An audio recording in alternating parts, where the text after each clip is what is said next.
Bien. Bonjour à toutes et tous, messieurs les maires, madame la députée, chers collègues, chers amis émigrés, benvenuti, grazie della presenza. Je me hasarde à parler ma langue maternelle puisque je suis venu en France à l'âge de 5 ans, mais je parle une langue qui m'est propre, un italien propre, ainsi que mes amis qui viennent non pas de Ligure, du Nord, on dit souvent le Nord, le Sud, moi je suis du centre, et à Choisy-le-Roi, je compte les points entre le Nord et le Sud, mais à Choisy-le-Roi, il y a une très très forte immigration italienne, notamment depuis les années 60, aussi forte sinon plus qu'à Nogent, qui allait du Crémin 17, Ivry, Vitry, Choisy, dont je pourrais vous parler. Mais je tiens, bien sûr, à excuser l'absence de mon président Olivier Capitagno, qui m'a demandé de le représenter, étant pris par une rentrée très importante, une réunion à Rungis des maires du Val-de-Marne, en présence de la région, de nos sénateurs et autres, ô combien importante avec les problèmes qui s'ouvrent à nous dans cette rentrée. Ceci est une autre histoire. Olivier Capitagno, bien sûr, vous assure de son soutien indéfectible pour cette cause, lui-même fils d'émigrés italiens. Lorsque je lui ai parlé du cercle Léonard de Vinci, bien sûr, de suite, il a adhéré. Mais aujourd'hui, je ne veux pas parler en tant que vice-président de ceci, maire de telle ville, je veux juste parler en tant que fils d'immigrés italiens, mais immigré moi-même, puisque j'ai immigré en suivant, on ne m'a pas demandé mon avis, à l'âge de 5 ans, en France. Et lorsque Raphaël m'a contacté dans ma mairie, plongé dans mes dossiers, il me parle du cercle Léonard de Vinci, que je ne connaissais pas, je ne savais pas où il a eu mon téléphone. Qui c'est ce gars-là? Qu'est-ce qu'il veut? Tu me parles de l'association Une Monument. Je t'ai dit c'est sûrement très bien, mais tu sais, moi, les monuments, puis moi, qu'est-ce que j'ai fait? Et puis, tu me parles de mes parents. Tu parles de mes parents, et là, ça ouvre en moi des souvenirs qui m'ont jamais quitté. Et effectivement, je pense à mes parents, à leurs amis immigrés, à toute cette période, cette admiration que j'ai pour eux, et beaucoup de souvenirs me reviennent que certaines d'entre vous ont certainement partagé, et je ne vais rien rajouter à l'histoire qui a été bien décrite par mon ami Jacques Martin, que je remercie de nous accueillir, par César. J'ajouterai juste les acteurs merveilleux, Belmondo, Yves Montand, Serge Reggiani et autres qui ont embelli la littérature française. Une petite anecdote, je ne sais pas, un jour ils étaient dans un restaurant ensemble, et ça me rappelle moi lorsque j'étais à l'école, c'est une anecdote véritable, où, je ne sais pourquoi, à la table voisine, ils critiquaient l'Italie, ils parlaient de Rital. Il semblerait que pas grand-chose n'est resté debout dans le restaurant. C'est une anecdote vraie. Ceci dit, donc, lorsque tu t'es adressé à moi, je me suis dit, oui, bien sûr, mes parents mériteraient bien un hommage, comme nos amis immigrés portugais l'ont eu, comme tous les immigrés du monde entier le méritent.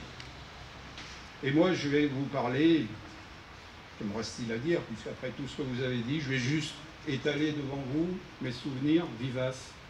Cette période joyeuse des années 60, où il y avait une solidarité que peut-être avons-nous oubliée. D'ailleurs, en Italie même, à une période où il y a eu cette très forte immigration, où certaines régions très pauvres, le Lazio, le centre dont je suis issu, était pauvre. Et ils disent certains, avant nous n'avions rien, mais nous avions tout. Aujourd'hui, nous avons tout, mais nous n'avons rien. C'est une phrase qui me fait méditer, qui est combien vraie. Et je voudrais rendre hommage aux immigrés italiens, ce que j'ai admiré, leur force de travail. Incroyable. Si vous le savez, à l'époque, on travaillait à la tâche.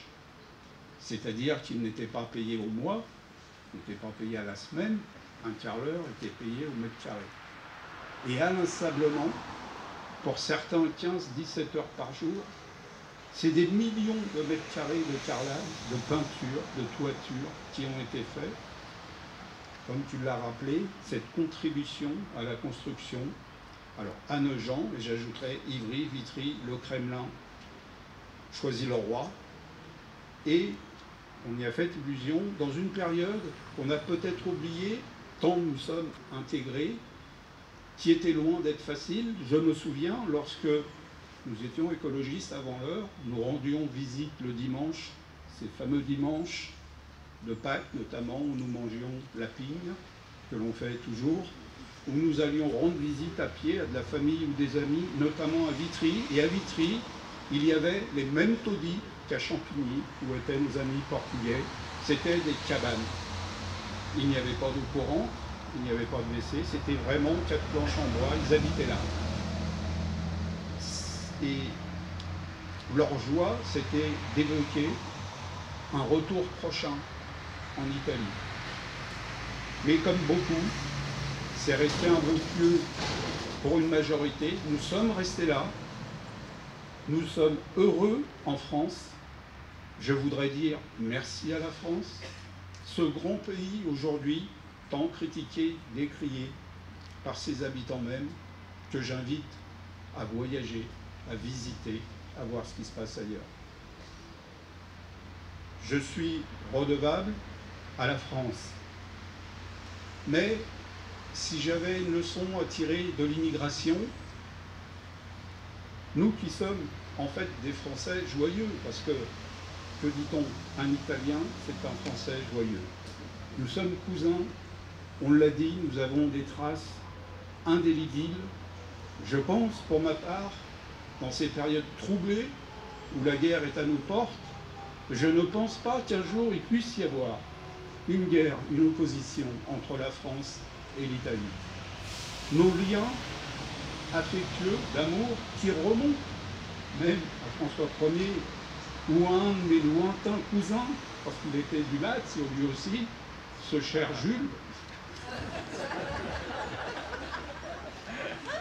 Quand je dis à mes amis, heureusement qu'il est venu, vous étiez sous des huttes, il n'y avait pas de rude, vous mangez avec les mains.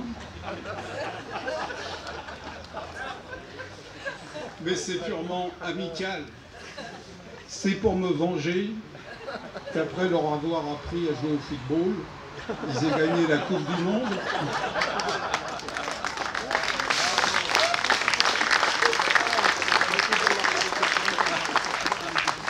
Et qu'aujourd'hui, j'allais dire, je vais la regarder à la télévision, mais je vais vous faire une confidence qui n'a rien à voir. Je ne regarderai pas la Coupe du Monde à la télévision. Je reviens à mon rôle politique. Et si les hommes politiques veulent être crédibles, lorsqu'on demande des efforts aux Français justifiés, lorsqu'on parle d'empreinte carbone, il serait bon qu'un président puisse dire non. L'équipe de France n'ira pas au Qatar jouer dans des stades réfrigérés.